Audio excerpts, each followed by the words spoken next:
കർത്താവിൻ്റെ നാമത്തിന് മഹത്വമുണ്ടാകട്ടെ. ഞാൻ ലോകത്തിൽ യാത്ര ചെയ്തിട്ടുള്ള എല്ലാ രാജ്യങ്ങളിലും വെച്ച് ഏറ്റവും പോകാൻ ഇഷ്ടമുള്ള രാജ്യം കൊറിയയാണ്. അതിനൊരു കാരണം, ഇത്രയും സ്നേഹവും ദൈവവചനത്തോട് താല്പര്യമുള്ള ആളുകൾ വേറെ ഒരു സ്ഥലത്തും കണ്ടിട്ടില്ല. വിശ്വാസികൾ തമ്മിൽ വളരെ സ്നേഹവും സഹകരണവുമാണ്. അത് വളരെ സന്തോഷം നൽകുന്ന ഒരു കാര്യമാണ്. അങ്ങനെ വേറെ എവിടെയെങ്കിലും ഉണ്ടോ എന്ന് എനിക്ക് സംശയമാണ്. യാക്കോബിൻ്റെ ലേഖനം 3-ാം അധ്യായത്തിൽ നിന്ന് അതിൻ്റെ 1 മുതൽ 12 വരെയുള്ള വാക്യങ്ങളിൽ നിന്നുള്ള ചില ചിന്തകളാണ് ഇന്ന് നിങ്ങളുമായിട്ട് പങ്കുവെക്കാനായിട്ട് ആഗ്രഹിക്കുന്നത്. നമുക്ക് ആ ഭാഗം ആദ്യമായിട്ടൊന്ന് വായിക്കാം. James chapter 3 versus 1-12. സഹോദരന്മാരെ, അധികം ശിക്ഷാവിധി വരുമെന്നറിഞ്ഞ് നിങ്ങളിൽ അനേകർ ഉപദേഷ്ടാക്കന്മാരാകരുത്. നാം എല്ലാവരും പലതിലും തെറ്റിപ്പോകുന്നു. ഒരുത്തൻ വാക്കിൽ തെറ്റാതിരുന്നാൽ അവൻ ശരീരത്തെ മുഴുവനും കടിഞ്ഞാണിട്ട് നടത്തുവാൻ ശക്തനായി സൽഗുണപൂർത്തിയുള്ള പുരുഷനാകുന്നു. കുതിരയെ അധീനമാക്കുവാൻ വായിൽ കടിഞ്ഞാണിട്ട് അതിൻ്റെ ശരീരം മുഴുവനും തിരിക്കുന്നുവല്ലോ. കപ്പലും എത്ര വലിയതായാലും കൊടുങ്കാറ്റടിച്ച് ഓടുന്നതായാലും അമരക്കാരൻ ഏറ്റവും ചെറിയ ചുക്കാൻ കൊണ്ട് തനിക്ക് ബോധിച്ച ദിക്കിലേക്ക് തിരിക്കുന്നു. അങ്ങനെ തന്നെ നാവും ചെറിയ അവയവമെങ്കിലും വളരെ വമ്പ് പറയുന്നു. കുറഞ്ഞ തീ എത്ര വലിയ കാട് കത്തിക്കുന്നു. നാവും ഒരു തീ തന്നെ. അത് നമ്മുടെ അംഗങ്ങളുടെ കൂട്ടത്തിൽ അനീതി ലോകമായി ദേഹത്തെ മുഴുവൻ മലിനമാക്കി ജീവചക്രത്തിന് തീ കൊളുത്തുകയും നരകത്താൽ അതിന് തീ പിടിക്കുകയും ചെയ്യുന്നു. മൃഗം, പക്ഷി, ഇഴജാതി, ജലജന്തു ഈ വകയെല്ലാം മനുഷ്യജാതിയോടും മരിക്കുന്നു. നാവിനെയോ മനുഷ്യർക്കാർക്കും മരിക്കാവതല്ല, അതടങ്ങാത്ത ദോഷം, മരണകരമായ വിഷം നിറഞ്ഞത്. അതിനാൽ നാം കർത്താവും പിതാവും ആയവനെ സ്തുതിക്കുന്നു. ദൈവത്തിൻ്റെ സാദൃശ്യത്തിലുണ്ടായ മനുഷ്യരെ അതിനാൽ ശപിക്കുന്നു. ഒരു വായിൽ നിന്ന് തന്നെ സ്തോത്രവും ശാപവും പുറപ്പെടുന്നു. സഹോദരന്മാരെ, ഇങ്ങനെ ആയിരിക്കുന്ന യോഗ്യമല്ല. ഉറവിൻ്റെ ഒരേ ദ്വാരത്തിൽ നിന്ന് മധുരവും കയ്പുമുള്ള വെള്ളം പുറപ്പെട്ടു വരുമോ? സഹോദരന്മാരെ, അത്തിവൃക്ഷം ഒലിവുപഴവും മുന്തിരിവള്ളി അത്തിപ്പഴവും കായ്ക്കുമോ? ഉപ്പുറവയിൽ നിന്ന് മധുരമുള്ള വെള്ളം പുറപ്പെടുകയും ഇല്ല. ടൈമിങ് ദ ടങ്, നാവിനെ മെരുക്കുക എന്നുള്ളതിനെ കുറിച്ചാണ് ഈ ഭാഗത്ത് പറഞ്ഞിരിക്കുന്നത്. അതിനെക്കുറിച്ചാണ് ഇന്ന് സംസാരിക്കാൻ ഞാൻ ആഗ്രഹിക്കുന്നത്. നാവിനെ കുറിച്ച് ഒരു പ്രസംഗം പറയാൻ വല്ലതും ഉണ്ടോ എന്ന് ചിലപ്പോൾ നമ്മൾ ചിന്തിക്കും. നാക്കിനെ കുറിച്ച് എന്തോ പ്രസംഗം പറയാനാ? എല്ലാവർക്കും അറിയാം നാക്ക്. എന്നാൽ നാക്കിനെ കുറിച്ച് വളരെ പറയാനുള്ളത് കൊണ്ടാണ് തിരുവെഴുത്തിൽ യാക്കോബ് 12 വാക്യങ്ങൾ ഈ നാക്കിന് വേണ്ടി തന്നെ മാറ്റി വെച്ചിരിക്കുന്നത്. നാം സദൃശവാക്യങ്ങളും അതുപോലെ സങ്കീർത്തനങ്ങളും മറ്റു വേദഭാഗങ്ങൾ വായിക്കുമ്പോൾ നാവിൻ്റെ ഉപയോഗത്തെക്കുറിച്ചും നാവിനെക്കുറിച്ചും അനേക കാര്യങ്ങൾ വേദപുസ്തകത്തിൽ പറഞ്ഞിട്ടുണ്ട്. നാം അതിനെക്കുറിച്ച് വളരെ ബോധവാന്മാരല്ല എന്ന് മാത്രമേ ഉള്ളൂ. അത് ഒരുപക്ഷെ നമ്മൾ പഠിച്ചിട്ടില്ലാത്തതുകൊണ്ട് അത്ര ബോധവാന്മാരല്ലെന്നേ ഉള്ളൂ. എന്നാൽ നാവിനെക്കുറിച്ച് അനേക കാര്യങ്ങൾ വേദപുസ്തകത്തിൽ പറഞ്ഞിട്ടുണ്ട്. എന്തുകൊണ്ടാണ് തിരുവെഴുത്തിൽ ഇത്രയധികം കാര്യങ്ങൾ പറഞ്ഞിരിക്കുന്നത്? അത് വളരെ പ്രാധാന്യമുള്ളത് കൊണ്ടാണ്. വളരെ ദോഷവും നന്മയും നാവ് കൊണ്ട് ഉണ്ടാകാൻ കഴിയുന്നതുകൊണ്ടാണ് ദൈവത്തിൻ്റെ ആത്മാവ് ഇത്രയും വിശദമായിട്ട് ഇത്രയും വാക്യങ്ങൾ നാവിനെ കുറിച്ച് പറഞ്ഞിരിക്കുന്നത്.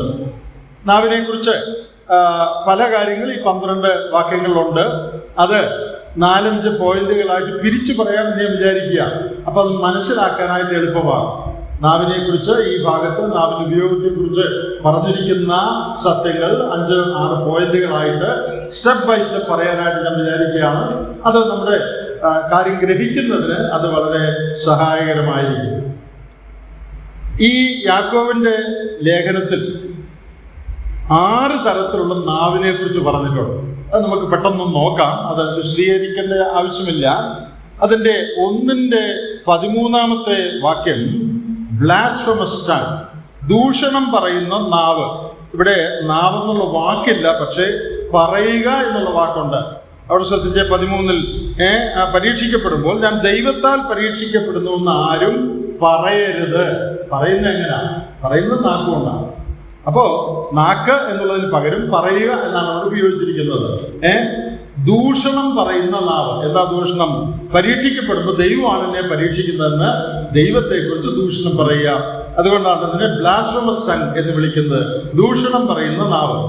ഇനി 1-ാം അധ്യായത്തിന്റെ 19-20 വാക്യങ്ങളിൽ കേൾപ്പാൻ വേഗതയും പറവാൻ താമസവും കോപത്തിന് താമസവുമുള്ളവൻ ആയിരിക്കട്ടെ. അവിടെ ആംഗ്രി ടങ്, കോപിക്കുന്ന നാവ്. കോപിക്കുമ്പോഴാണല്ലോ നാവ് കൊണ്ട് വേണ്ടാത്ത കാര്യങ്ങൾ പറയുന്നത്. അപ്പോ കോപത്തിന് താമസമുള്ള നാവായിരിക്കണം നമ്മുടെ നാവ്. അത് അവിടെയും പറയുക എന്നുള്ള വാക്കുണ്ട്, വേഗതയും പറവാൻ താമസവും. അതുകൊണ്ടാണ് നാക്കെന്നുള്ള വാക്ക് ആ ബന്ധത്തിൽ പറഞ്ഞത്. അപ്പൊ കോപിക്കുന്ന നാവ്. 1:26 വാക്യത്തിൽ കടിഞ്ഞാനില്ലാത്ത നാവ്, അൺബ്രിഡിൽഡ് ടങ്, കടിഞ്ഞാനില്ലാത്ത നാവ് 1:26 വാക്യത്തിൽ അതുണ്ട്. 2-ാം അധ്യായത്തിന്റെ 3-4 വാക്യങ്ങളിൽ പാർഷ്യൽ ടങ്, പക്ഷാഭേദം കാണിക്കുന്ന നാവ്. അത് എൻ്റെ പാദപീഠത്തിൽ ഇരിക്ക എന്നും പറയുന്നു എങ്കിൽ 3-ാം വാക്യം. അപ്പോൾ നമ്മുടെ ഉള്ളിലുള്ള പക്ഷഭേദം അത് നാവ് വഴി പുറത്തു വരികയാണ്, പറയുന്നു എങ്കിൽ. ഇനി 5-ാമത്തേത് വെയിൻ ടങ്, വ്യർത്ഥമായി സംസാരിക്കുന്ന നാവ്. അതിൻ്റെ 2-ാം അധ്യായത്തിൻ്റെ 14 മുതൽ 16 വരെയുള്ള വാക്കുകൾ, ഒരുത്തൻ തനിക്ക് വിശ്വാസമുണ്ടെന്ന് പറയുകയും പ്രവൃത്തിയില്ലാതിരിക്കുകയും ചെയ്താൽ, പറയുക, പ്രവൃത്തിയില്ല പക്ഷെ ചുമ്മാ പറയുകയാണ് വിശ്വാസമുണ്ടെന്ന്. അതിൻ്റെ 16-ാം വാക്യത്തിൽ ദരിദ്രനായ ഒരാളോട് നീ വിശപ്പടക്കുകയും ചെയ്യുവനെന്ന് പറയുന്നതല്ലാതെ ദേഹരക്ഷയ്ക്കൊന്നും കൊടുക്കുന്നില്ല. പറയുന്നത് നാവ് വഴിയാണല്ലോ. അപ്പോ അർത്ഥശൂന്യമായ കാര്യങ്ങൾ പറയുന്ന നാവ്, വെയിൻ ടങ്. ഈ 3-ാം അധ്യായത്തിൽ നാവിനെ കുറിച്ച് ഒത്തിരി കാര്യം പറഞ്ഞിട്ടുണ്ട്. അതുകൊണ്ട് അതിന് പൊതുവായ ഒരു പേര് നമുക്ക് വിളിക്കാം, പെഡാന്റിക് ടങ്. പെഡാന്റിക് എന്ന് പറഞ്ഞാൽ ദോഷം സംസാരിക്കുന്ന എന്നാണ് അർത്ഥം, ദൂഷണം പറയുന്ന നാവ്. അപ്പോൾ യാക്കോബ് 6 തരത്തിലുള്ള സംസാരം പറയുക, നാവ്, അതിനെക്കുറിച്ച് പറഞ്ഞിട്ടുണ്ട്. ബ്ലാസ്ഫമസ് ടങ്, ദൂഷണം പറയുന്ന നാവ്. ആംഗ്രി ടങ്, കോപിക്കുന്ന നാവ്. അൺബ്രിഡിൽഡ് ടങ്, കടിഞ്ഞാണില്ലാത്ത, നിയന്ത്രണമില്ലാത്ത നാവ്. പാർഷ്യൽ ടങ്, പക്ഷാഭേദം കാണിക്കുന്ന, മുഖപക്ഷം കാണിക്കുന്ന നാവ്. വെയിൻ ടങ്, വ്യർത്ഥമായി സംസാരിക്കുന്ന, അർത്ഥമില്ലാതെ ചുമ്മാ കാര്യങ്ങൾ പറയുന്ന നാവ്. പെഡാന്റിക് ടങ്, ദോഷകരമായ കാര്യങ്ങൾ സംസാരിക്കുന്ന നാവ്. അങ്ങനെ 6 തരത്തിലുള്ള നാവിന്റെ പ്രയോഗത്തെക്കുറിച്ച് ഈ യാക്കോബിന്റെ ലേഖനത്തിൽ യാക്കോബ് പറയുന്നുണ്ട്. അപ്പോൾ നാവ് വളരെ പ്രധാനമാണ് എന്നുള്ളതിൻ്റെ ഒരു സൂചനയാണ്. നാം വേദപുസ്തകം പരിശോധിക്കുമ്പോൾ ഏദൻ തോട്ടത്തിൽ നിന്ന് പുറത്താക്കപ്പെട്ട് കഴിഞ്ഞ് മനുഷ്യൻ സംസാരിക്കുന്ന ആദ്യത്തെ കാര്യം തന്നെ നുണയാണ്. നിങ്ങൾ ശ്രദ്ധിച്ചിട്ടുണ്ടോ? ഏദൻ തോട്ടത്തിൽ നിന്ന് മനുഷ്യൻ പുറത്താക്കപ്പെട്ട് കഴിഞ്ഞ് മനുഷ്യരാരെങ്കിലും പറയുന്നതായി രേഖപ്പെടുത്തിയിരിക്കുന്ന വാചകം ഒരു നുണയാണ്. അത് 4-ാം അധ്യായത്തിന്റെ 9-ാം വാക്യത്തിലുണ്ട്. പിന്നെ യഹോവ കയീനോട് നിന്റെ അനുജനായ ഹാബേൽ എവിടെ എന്ന് ചോദിച്ചതിന് ഞാൻ അറിയുന്നില്ല, ഞാൻ എൻ്റെ അനുജന്റെ കാവൽക്കാരനോ എന്ന് അവൻ പറഞ്ഞു. അപ്പോ ഏദൻ പ്രദേശത്തിൽ നിന്ന് പുറത്താക്കപ്പെട്ട് കഴിഞ്ഞ് മനുഷ്യൻ സംസാരിച്ചതായി രേഖപ്പെടുത്തിയിരിക്കുന്ന ആദ്യത്തെ വാചകം ഇതാണ്. ആ വാചകം ഒരു നുണയാണ്. എന്താ? നിന്റെ സഹോദരൻ എവിടെയെന്ന് ചോദിച്ചപ്പോൾ പറയാണ്, ഞാൻ അറിയുന്നില്ല, ഞാൻ എൻ്റെ അനുജന്റെ കാവൽക്കാരനാണോ. അപ്പോ പാപം മനുഷ്യവർഗത്തിൽ പ്രവേശിച്ച ആദ്യ കാലം മുതൽ നാവിന്റെ ദുരുപയോഗം ആരംഭിച്ചതാണ്. യാക്കോബ് ഈ 3-ാമത്തെ അധ്യായത്തിൽ പറയുന്ന സത്യങ്ങളാണല്ലോ നമ്മൾ ചിന്തിക്കാൻ പോകുന്നത്. അത് ഓരോ പോയിന്റുകളായിട്ട് ഞാൻ പറയാം. അതിൻ്റെ ആദ്യ ഭാഗത്ത് നാം നാവിനെ കുറിച്ച് കാണുന്ന ഒരു പ്രധാനപ്പെട്ട കാര്യം, we will be held accountable for what we say or the use of our tongue. ഈ ഭാഗത്ത് പറയുന്ന ആദ്യത്തെ സത്യമത, നമ്മുടെ നാവ് എങ്ങനെ ഉപയോഗിക്കുന്നു എന്നുള്ളതിന് നാം കണക്ക് കൊടുക്കേണ്ടി വരും. 1-ാം വാക്യം നോക്കിയേ, സഹോദരന്മാരെ അധികം ശിക്ഷാവിധി വരുമെന്നറിഞ്ഞ് നിങ്ങളിൽ അനേകർ ഉപദേഷ്ടാക്കന്മാരാകരുത്. എന്താ പറയുന്നതിൻ്റെ അർത്ഥം?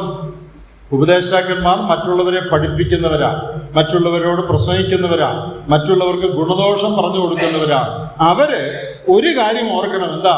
അധികം ശിക്ഷാവിധി വരും എന്ന് പറഞ്ഞാൽ അതിൻ്റെ അർത്ഥം അവർ പറയുന്ന വാക്കുകൾക്ക്, കാര്യങ്ങൾക്ക് ദൈവസന്നിധിയിൽ അവർ കണക്ക് കൊടുക്കേണ്ടവരാണ്.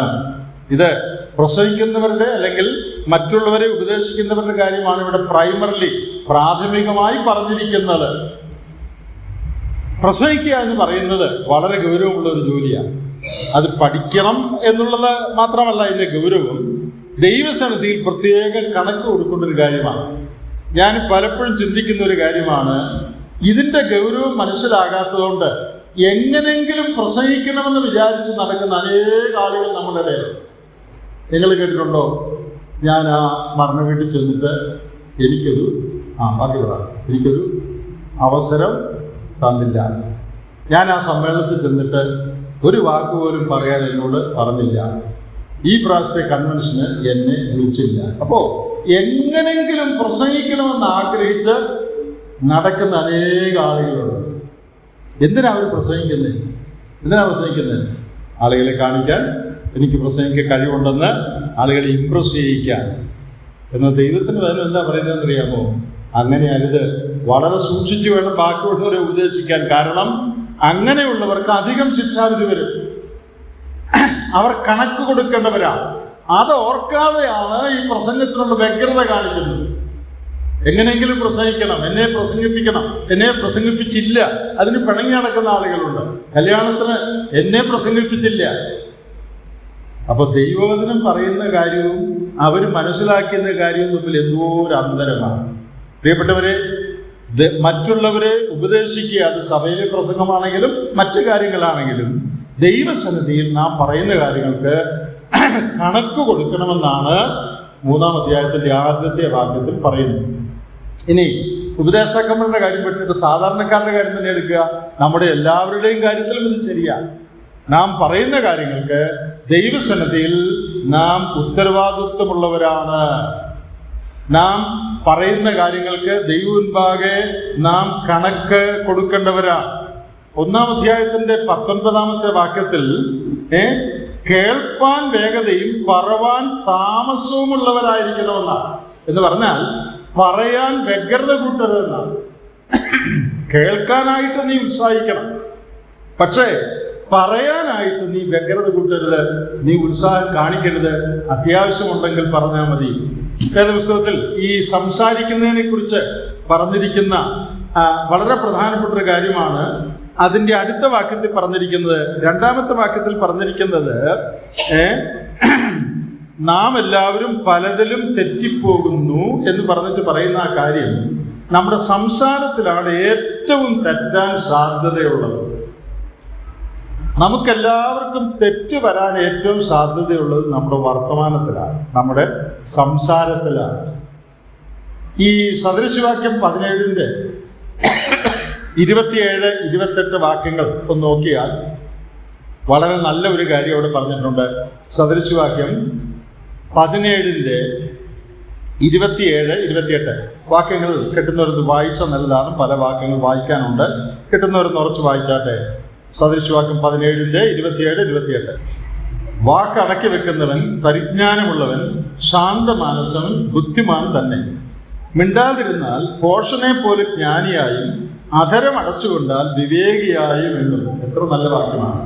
വാക്കടക്കി വെക്കുന്നവൻ പരിജ്ഞാനമുള്ളവൻ. പിന്നെ മിണ്ടാതിരിക്കാമെങ്കിൽ ഭോഷനെ പോലും വിവേകിയായി എണ്ണുമെന്നാണ്. എൻ്റെ ആശയം എല്ലാവർക്കും മനസ്സിലായല്ലോ.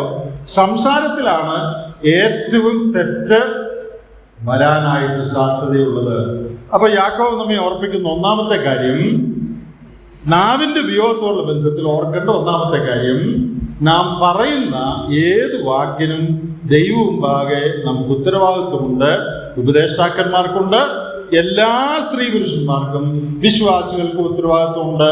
പറയുന്ന ഏത് വാക്കിനും നാം ദൈവസന്നിധിയിൽ കണക്ക് ബോധിപ്പിക്കേണ്ടവരാണ്. ഇനി ആ ഭാഗത്ത് പറയുന്ന 2-ാമത്തെ ഒരു സത്യം 3-ാം അധ്യായത്തിന്റെ 2-ാമത്തെ വാക്യത്തിലുണ്ട്. എന്താണ് ആ സത്യം? Controlled speech is A mark of true godliness. പരിമിതമായ സംസാരം അല്ലെങ്കിൽ നാവിനെ നിയന്ത്രിച്ചുകൊണ്ടുള്ള ഉപയോഗം യഥാർത്ഥ ദൈവഭക്തിയുടെ ലക്ഷണമാണ്. 2-ാം വാക്യം നോക്കിയേ. ഒരുത്തൻ വാക്കിൽ തെറ്റാതിരുന്നാൽ, അതായത് വാക്ക് ശരിയായിട്ട് നാവ് ഉപയോഗിച്ചാൽ, അവൻ ശരീരത്തെ മുഴുവനും കടിഞ്ഞാണിട്ട് നടത്തുവാൻ ശക്തനായി സൽഗുണപൂർത്തിയുള്ള പുരുഷനാകുന്നു. സൽഗുണപൂർത്തിയുള്ള പുരുഷൻ എന്നിവിടെ പറഞ്ഞിരിക്കുന്നത് മെച്വർ ക്രിസ്ത്യൻ എന്നുള്ള ആശയത്തിലാണ്. ഒരുവൻ തൻ്റെ സംസാരത്തെ നിയന്ത്രിക്കുന്നവനാണെങ്കിൽ അവൻ ആരായിരിക്കും? അവൻ സ്പിരിച്വലി മെച്വർ, ആത്മീകമായി പക്വതയുള്ള പുരുഷനായിരിക്കും, അല്ലെങ്കിൽ യഥാർത്ഥ ആത്മീകനായിരിക്കും. 1-ാം അധ്യായത്തിന്റെ 26-ാം വാക്യത്തിൽ ഇത് പറയുന്നുണ്ട്. 1:26 നോക്കിയേ. നിങ്ങളിൽ ഒരുവൻ തൻ്റെ നാവിന് കടിഞ്ഞാണിടാതെ തൻ്റെ ഹൃദയത്തെ വഞ്ചിച്ചുകൊണ്ട് താൻ ഭക്തനെന്ന് നിരൂപിച്ചാൽ അവന്റെ ഭക്തി വ്യർത്ഥമത്രേ. നാവിന് കടിഞ്ഞാണിടാത്തവന്റെ ഭക്തി വ്യർത്ഥമാണ്. അപ്പൊ നാവിന് കടിഞ്ഞാൻ ഇടുന്നവന്റെ ഭക്തിയോ? അത് ശരിയായ ഭക്തിയാണ്. അതല്ലേ ഇതിന്റെ അർത്ഥം. നാവിന് കടിഞ്ഞാൻ ഇട്ടില്ലെങ്കിൽ ആ ഭക്തി വ്യർത്ഥമാണ്. നാവിന് കടിഞ്ഞാൻ ഇട്ടാലോ ആ ഭക്തി ശരിയായ ഭക്തിയാണ്. അപ്പൊ യാക്കോബ് നമ്മോട് പറയുന്ന 1-ാമത്തെ കാര്യം, നമ്മുടെ വാക്കിന്, നാവിൻ്റെ ഉപയോഗത്തിന് നാം അക്കൗണ്ടബിൾ ആണ്, കണക്ക് കൊടുക്കേണ്ടവരാണ്. 2-ാമത് അവിടെ പറഞ്ഞിരിക്കുന്ന സത്യം, controlled speech is A mark of true godliness. നിയന്ത്രിതമായ സംസാരം, നാവിനെ നിയന്ത്രിച്ചുകൊണ്ടുള്ള സംസാരം ദൈവഭക്തിയുടെ ലക്ഷണമാണ്. ഇത് വേദപുസ്തകത്തിൽ പലയിടത്ത് പറഞ്ഞിട്ടുണ്ട്. 2-3 വാക്യങ്ങൾ നമുക്ക് ഒന്ന് വായിച്ചു നോക്കാം. പലയിടങ്ങളിൽ ഈ കാര്യം പറഞ്ഞിട്ടുണ്ട്. 12-ാം സങ്കീർത്തനത്തിലേക്ക് ഒന്ന് വരിക. 12-ാമത്തെ സങ്കീർത്തനം. 12-ാം സങ്കീർത്തനത്തിൽ ദാവീദ് വിലപിക്കുകയാണ്. 1-ാം വാക്യം നോക്കുകയും, യഹോവയെ രക്ഷിക്കണമേ, ഭക്തന്മാർ ഇല്ലാതെ പോകുന്നു, വിശ്വസ്തന്മാർ മനുഷ്യപുത്രന്മാരിൽ കുറഞ്ഞിരിക്കുന്നു. ഭക്തിയുള്ള ആളുകൾ ഞങ്ങളുടെ ഇടയിൽ ഇല്ല. അതിന്റെ കാരണം പറഞ്ഞിരിക്കുന്നത് താഴെ കണ്ടോ. ആരും യോഗത്തിന് പോകുന്നില്ലെന്നല്ല, ആരും വേദപുസ്തകം വായിക്കുന്നില്ലെന്നല്ല. എന്താ കാരണം അങ്ങനെ പറയാൻ? 2-ാം വാക്യം, ഓരോരുത്തൻ താൻ തൻ്റെ കൂട്ടുകാരനോട് വ്യാജം സംസാരിക്കുന്നു, കപടമുള്ള അധരത്തോടും ഇരമനസ്സോടും കൂടെ അവർ സംസാരിക്കുന്നു. കപടമുള്ള അധരങ്ങളെയൊക്കെയും വമ്പ് പറയുന്ന നാവിനെയും യഹോവ ഛേദിച്ചു കളയും. ഞങ്ങളുടെ നാവ് കൊണ്ട് ഞങ്ങൾ ജയിക്കും, ഞങ്ങളുടെ അധരങ്ങൾ ഞങ്ങൾക്ക് തുണ, ഞങ്ങൾക്ക് യജമാനൻ ആരെന്ന് അവർ പറയുന്നു. ഈ വാക്യത്തിൽ അധരം, നാവ് എന്നുള്ളത് 5 പ്രാവശ്യം വന്നിട്ടുണ്ട്. 2-ാം വാക്യത്തിൽ അധരം, 3-ാം വാക്യത്തിൽ അധരം, നാവ്, 4-ാം വാക്യത്തിൽ നാവ്, അധരം. 5 പ്രാവശ്യം സംസാരത്തിന്റെ കാര്യം ഈ സങ്കീർത്തനം 12-ൽ നാം വായിച്ച 3-4 വാക്യങ്ങളിലുണ്ട്. അവിടെ സങ്കീർത്തനക്കാരൻ എന്താ പറയുന്നത്? ഭക്തന്മാർ ഞങ്ങളുടെ ഇടയിൽ ഇല്ല. എന്താ തെളിവ്? നേരെ ചൊവ്വേ വർത്താനം പറയുന്നതില്ല. സങ്കീർത്തനം പറയാണ്, എല്ലാവരും കപടമായിട്ടാണ് സംസാരിക്കുന്നത്, നാവ് ശരിയല്ല. അതുകൊണ്ട് സങ്കീർത്തനക്കാരന്റെ കൺക്ലൂഷൻ, ഞങ്ങളുടെ ഇടയിൽ ആത്മീകരില്ല. അപ്പൊ യാക്കോബ് പറഞ്ഞു വരുന്ന അതേ കാര്യം നേരത്തെ തന്നെ സങ്കീർത്തനത്തിൽ പറഞ്ഞിരിക്കുകയാണ്. യഥാർത്ഥ ദൈവഭക്തിയുടെ ഒരു ലക്ഷണം എന്ന് പറയുന്നത്, ദൈവഭക്തി എന്ന് പറഞ്ഞാൽ ദൈവഭയമാണല്ലോ. ദൈവഭയത്തിന്റെ ഒരു ലക്ഷണം എന്ന് പറയുന്നത് നമ്മുടെ സംസാരം ശരിയായിരിക്കുക എന്നുള്ളതാണ്. 34-ാമത്തെ സങ്കീർത്തനം നോക്കുക. 34-ാമത്തെ സങ്കീർത്തനം, അതിന്റെ 12-13 വാക്യങ്ങൾ. ജീവനെ ആഗ്രഹിക്കുകയും നന്മ കാണേണ്ടതിന് ദീർഘായുസ്സ് ശിക്ഷിക്കുകയും ചെയ്യുന്നവനാണ്. ദോഷം ചെയ്യാതെ നിന്റെ നാവിനെയും വ്യാജം പറയാതെ നിന്റെ അധരത്തെയും കാത്തുകൊള്ളുക. ജീവനെ ആഗ്രഹിക്കുന്നവൻ, ദീർഘായുസ്സ് ശിക്ഷിക്കുന്നവൻ, ദോഷം ചെയ്യാതെ നാവിനെയും വ്യാജം പറയാതെ അധരത്തെയും കാത്തുകൊള്ളണം. അത് ഏത് കോണ്ടെക്സ്റ്റിലാണ് പറഞ്ഞിരിക്കുന്നതെന്ന് അറിയണമെങ്കിൽ 11-ാം വാക്യം വായിക്കണം. 11-ാം വാക്യം, മക്കളെ വന്ന് എനിക്ക് ചെവി തരുവിൻ, യഹോവയോടുള്ള ഭക്തിയെ ഞാൻ ഉപദേശിച്ചു തരാം. യഹോവയോടുള്ള ഭക്തിയെ ഞാൻ ഉപദേശിച്ചു തരാമെന്ന് പറഞ്ഞിട്ട് സങ്കീർത്തനക്കാരൻ പറയുന്ന ഏതിൻ്റെ കാര്യമാണ്? നാവിൻ്റെയും അധരത്തിൻ്റെയും കാര്യമാണ്. അപ്പോൾ യഹോവയോടുള്ള ശരിയായ ഭക്തി ഞാൻ ഉപദേശിക്കുമ്പോൾ നിങ്ങളെ ഉപദേശിക്കാനുള്ളത് നിന്റെ നാവിനെയും വ്യാജം പറയാതെ അധരത്തെയും കാത്തുകൊള്ളണം. അപ്പൊ യാക്കോബ് പറഞ്ഞ കാര്യം നേരത്തെ തന്നെ സങ്കീർത്തനത്തിൽ പറഞ്ഞിട്ടുണ്ട്. യഥാർത്ഥ ഭക്തിയുടെ ലക്ഷണം നാവിനെയും അധരത്തെയും ശരിയായി കാക്കുന്നതാണ്. റോമാലേഖനം 3-ാം അധ്യായത്തിലേക്ക് വരിക. റോമാലേഖനം 3-ാം അധ്യായത്തിൽ പഴയ നിയമത്തിൽ നിന്നുള്ള ഒരു ഉദ്ധരണി ആണ് അതിൻ്റെ 13, 14 ആ ഭാഗത്തുള്ള വാക്യങ്ങൾ. എന്നാൽ അവിടെ നമ്മുടെ നാവിനെ കുറിച്ച് പ്രത്യേകം എടുത്തു പറഞ്ഞിരിക്കുന്നത് ശ്രദ്ധിക്കേണ്ടതാണ്. റോമാലേഖനം 3-ാം അധ്യായം അതിൻ്റെ 13, 14 വാക്യങ്ങൾ. അവരുടെ തൊണ്ട തുറന്ന ശവക്കുഴി, നാവ് കൊണ്ട് അവർ ചതിക്കുന്നു, സർപ്പവിഷം അവരുടെ അധരങ്ങൾ കീഴെയുണ്ട്, അവരുടെ വായിൽ ശാപവും കയ്പും നിറഞ്ഞിരിക്കുന്നു. അതിൻ്റെ താഴെ വേറെ ചില കാര്യങ്ങളുണ്ട്. എന്നിട്ട് അതിൻ്റെ ഒടുവിൽ എന്താ അവരങ്ങനെ ചെയ്യാൻ കാരണമെന്ന് 18-ാം വാക്യത്തിൽ പറഞ്ഞിട്ടുണ്ട്. അവരുടെ ദൃഷ്ടിയിൽ ദൈവഭയം ഇല്ല. അപ്പോൾ എന്തുകൊണ്ടാണ് അവരുടെ തൊണ്ട തുറന്ന സൗകര്യമായിരിക്കുന്നത്? നാവ് കൊണ്ട് അവർ എന്തുകൊണ്ടാണ് ചതിക്കുന്നത്? എന്തുകൊണ്ടാണ് സർപ്പവിഷം അവരുടെ അധരങ്ങളിൽ ഉണ്ടെന്ന് പറയുന്നത്? അവരുടെ വായിൽ ശാപവും കയ്പും നിറഞ്ഞിരിക്കുന്നതെന്ന് പറയുന്നത് എന്തുകൊണ്ടാണ്? അതിൻ്റെ കൺക്ലൂഷൻ അതിൻ്റെ ഒടുവിലുണ്ട്. ദൈവഭയം അവർക്കില്ല. ദൈവഭയം എന്ന് പറഞ്ഞാൽ ദൈവഭക്തിയാണ്. ദൈവഭക്തി ഇല്ലാത്തവരുടെ സംസാരമാണ് നിയന്ത്രണമില്ലാത്ത സംസാരം. അപ്പൊ യാക്കോബ് 1-ൽ യാക്കോബ് പറഞ്ഞു, ദൈവഭക്തി ഇല്ലാത്തവരുടെ സംസാരം നിയന്ത്രണമില്ലാത്തതാണ്. അതുപോലെ നമ്മൾ വായിച്ച 3:2 യാക്കോബ് പറഞ്ഞു, യഥാർത്ഥമായി നിയന്ത്രിച്ച് സംസാരിക്കുന്നവർ അവർ ആത്മീകമായി പക്വതയുള്ളവരാണ്. 14-ാം സങ്കീർത്തനത്തിൽ നിന്നുള്ള ഒരു ഉദ്ധരണിയാണ് ഈ റോമാലേഖനത്തിലുള്ളത്. അപ്പോൾ യാക്കോബ് പറഞ്ഞ ഈ സത്യം പഴയ നിയമത്തിലും ഉറപ്പിച്ച് പറഞ്ഞിരിക്കുന്ന ഒരു സത്യമാണ്. യഥാർത്ഥ ദൈവഭക്തിയുടെ ഒരു ലക്ഷണമാണ് നമ്മുടെ നാവിൻ്റെ ഉപയോഗം. അനേക ആളുകൾ നാവിൻ്റെ ഉപയോഗത്തെക്കുറിച്ച് ശ്രദ്ധിക്കാറില്ല. വായി വരുന്നതെല്ലാം പറയും. അങ്ങനെയുള്ള വിശ്വാസികളുണ്ട്. വായിൽ എന്ത് വന്നാലും ഇത് പറയും. എൻ്റെ സഹോദരന്മാരെ, വായി വരുന്നതെല്ലാം പറയരുത്. വായിൽ ഒത്തിരി കാര്യം വരും, മനസ്സിലുള്ള ഒത്തിരി കാര്യം വായിൽ വരും. അതെല്ലാം പറയരുത്. നിയന്ത്രിതമായി മാത്രമേ സംസാരിക്കാവൂ. ഈ സംസാരിക്കുമ്പോൾ ശ്രദ്ധിക്കേണ്ട 3-4 ടിപ്സ്, 3-4 കാര്യങ്ങളൊന്നും അറിഞ്ഞിരിക്കുന്നത് നല്ലതാണ്. 1, ഈസ് ദിസ് ട്രൂ? ഞാൻ ഈ പറയുന്ന കാര്യം സത്യമാണ്. 2, ഈസ് ഇറ്റ് നെസസറി? ഇത് അത്യാവശ്യമാണോ? പറയേണ്ട അത്യാവശ്യമുള്ളതാണോ? 3, ഈസ് ഇറ്റ് എഡിഫൈ? ഇത് ആത്മീയവർദ്ധന വരുത്തുന്നതാണോ? ഈ പറയുന്നതുകൊണ്ട് എന്തെങ്കിലും പ്രയോജനമുണ്ട്? 4, ഈസ് ഇറ്റ് എക്സാജറേറ്റിംഗ്? ഇത് അതിശയോക്തിയാണോ?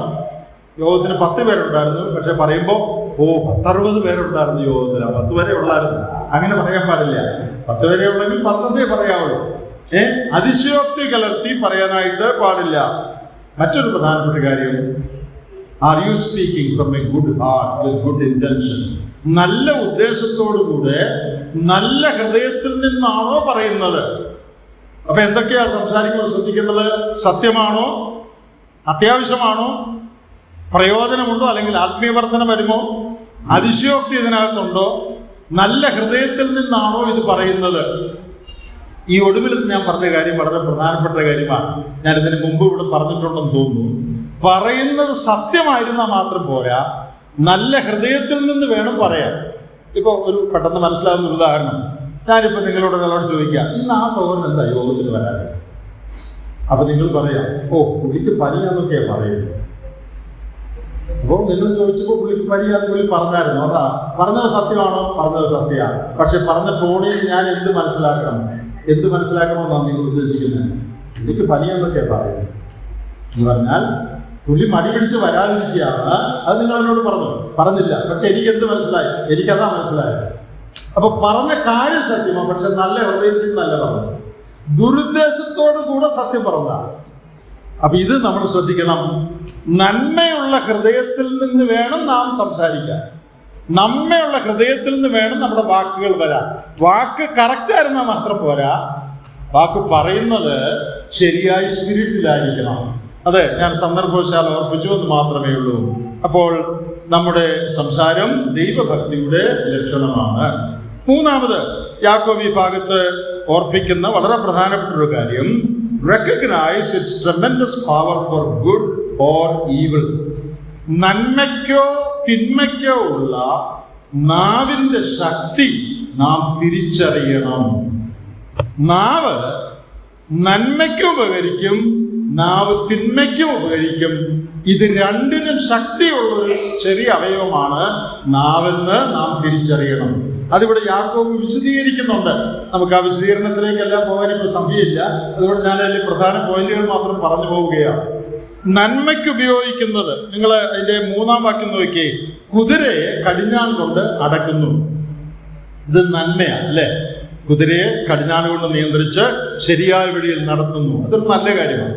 പിന്നെ അതിന്റെ 4-ാം വാക്യത്തിൽ അമരക്കാരൻ കപ്പലിനെ എത്ര വലിയ കപ്പലാണെങ്കിലും ചുക്കാൻ കൊണ്ട് ശരിയായ ദിശയിലേക്ക് തിരിക്കുന്നു. അപ്പോൾ കൺട്രോൾ കൊണ്ടുണ്ടാകുന്ന നന്മ കുതിരയെ നിയന്ത്രിക്കുന്നുണ്ട്. കുതിര നല്ല നിലയിൽ നടക്കാൻ ഇടയാകും. വലിയ കപ്പലിനെ നിയന്ത്രിക്കുന്നുണ്ട്. ശരിയായ ദിശയിൽ ഈ കപ്പൽ പോകാനായിട്ട് ഇടയാകും. നാവിന്റെ നന്മ വശമാണ്. ഇനി അടുത്ത നോക്കിയേ, അതിന്റെ 6-ാം വാക്യത്തിൽ 5-6 വാക്യങ്ങളിൽ നാവ് ഒരു തീ തന്നെ. അവിടെ നന്മയില്ലല്ലേ? നാവിന്റെ തിന്മയെ സൂചിപ്പിക്കുകയാണ് തീ എന്നുള്ള പ്രയോഗം. അപ്പൊ കുതിരയെ നിയന്ത്രിക്കുന്നതും കപ്പലിനെ നിയന്ത്രിക്കുന്നതും നല്ല നിയന്ത്രണമാണ്, നല്ല കാര്യത്തിന് വേണ്ടിയുള്ള നിയന്ത്രണമാണ്. എന്നാൽ തീ എന്നുള്ള കുതിര, കപ്പൽ, തീ എന്നുള്ള ആ വാക്ക് it shows the destructive power of tongue. തീ എന്ന് പറയുന്നത് നമുക്കറിയാം, തീ പിടിച്ചാൽ വളരെ വലിയ ദോഷം വരും. അതിന് മുകളിൽ പറഞ്ഞിട്ടുണ്ട്, കുറഞ്ഞ തീ എത്ര വലിയ കാട് കത്തിക്കുന്നു. വലിയ കാട് കത്തിക്കും. ഓസ്ട്രേലിയയിലും അമേരിക്കയിലും ഒക്കെ അങ്ങനെ അനേക പ്രദേശങ്ങൾ കത്തിപ്പോകുന്നത് നിങ്ങൾ ന്യൂസിലൊക്കെ കണ്ടു കാണും. അനേകർ മരിക്കും, അനേക കുടുംബങ്ങൾ, വീടുകളൊക്കെ നശിച്ചു പോകും. ഈ ലോക ചരിത്രത്തിൽ ഉണ്ടായിട്ടുള്ള, നമ്മുടെ കഴിഞ്ഞകാല ചരിത്രത്തിൽ ഉണ്ടായിട്ടുള്ള ഏറ്റവും വലിയ ഒരു തീപിടുത്തം എന്ന് പറയുന്നത് 1871 ഷിക്കാഗോയിൽ ഉണ്ടായ തീപിടുത്തമാണ്. The great fire in Chicago 1871. 1871 അമേരിക്കയിലെ ഷിക്കാഗോയിൽ ഉണ്ടായ തീപിടുത്തമാണ് നമുക്ക് ഓർക്കാൻ കഴിയുന്ന ഏറ്റവും വലിയ തീപിടുത്തം. ആ തീപിടുത്തം 3 ദിവസം നിന്നു. 3.5 സ്ക്വയർ മൈൽ കത്തി. 250 പേര് മരിച്ചു. 1 ലക്ഷം പേര് വീട് നഷ്ടപ്പെട്ടവരായി തീർന്നു. 17,50,00,000 നഷ്ടമുണ്ടായി. എല്ലാവരും കേട്ടോ? ചിക്കാഗോയിലെ തീപിടുത്തത്തിൽ 3 ദിവസം കത്തി, 3.5 സ്ക്വയർ മൈൽ കത്തി, 2500 പേര് മരിച്ചു. 1 ലക്ഷം ആളുകൾക്ക് വീട് നഷ്ടപ്പെട്ടു. $17,50,00,000 നാശനഷ്ടമുണ്ടായി. ഈ തീപിടുത്തം എങ്ങനെ ഉണ്ടായെന്നറിയാമോ? ഒരമ്മച്ചി പശുവിനെ കണ്ടപ്പോൾ പശു അമ്മച്ചിയുടെ ഭ്രാന്തിൽ തട്ടി. പഴയ കാലത്താണ് ചെറിയ ഒരു വിളക്ക്.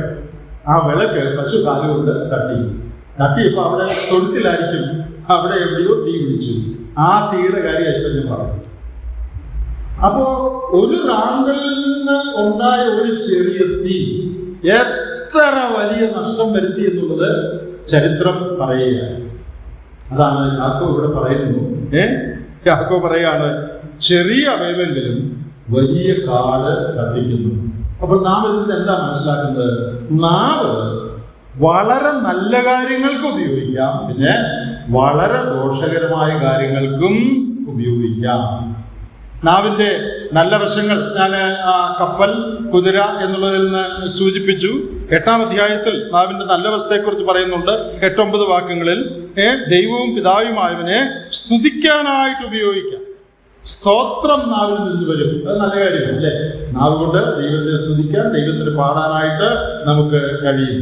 സദൃശവാക്യം 10:11 പറഞ്ഞിട്ടുണ്ട്, വായ്, അധരം ഒരു ജീവന്റെ ഉറവാണ്. അവർ mouth is a well of life. ജീവന്റെ ഉറവാണ് എന്ന് പറഞ്ഞാൽ വാ കൊണ്ട് പറയുന്ന ഒരു വാക്കുകൊണ്ട് വളരെ നിരാശപ്പെട്ടിരിക്കുന്ന ഒരാൾക്ക് ധൈര്യം കിട്ടിയതില്ല. ഒരാൾ വളരെ സങ്കടപ്പെട്ട്, കഷ്ടപ്പെട്ട്, നിരാശപ്പെട്ടിരിക്കുക. നമ്മൾ പറയുന്ന ഒരു വാക്ക്, വിഷമിക്കണ്ട കേട്ടോ, ഞാൻ പ്രാർത്ഥിക്കുന്നു, അത്രയും മതി. അത് ഒരു ഉദാഹരണം പറഞ്ഞതാണ്. നമ്മൾ പറയുന്ന ഒരു വാക്കായിരിക്കും ചിലപ്പോ കഠിനമായി നിരാശപ്പെട്ടിരിക്കുന്ന ഒരാളെ ധൈര്യപ്പെടുത്തുന്നത്. അപ്പൊ വാക്കുകൊണ്ട് എന്തുമാത്രം നന്മ നമുക്ക് വരുത്താൻ കഴിയും. എന്നാൽ പ്രിയപ്പെട്ടവരെ, വാക്കുകൊണ്ട് വളരെ തിന്മ വരുത്താൻ കഴിയും. അത് വിശദീകരിക്കണ്ടല്ലോ.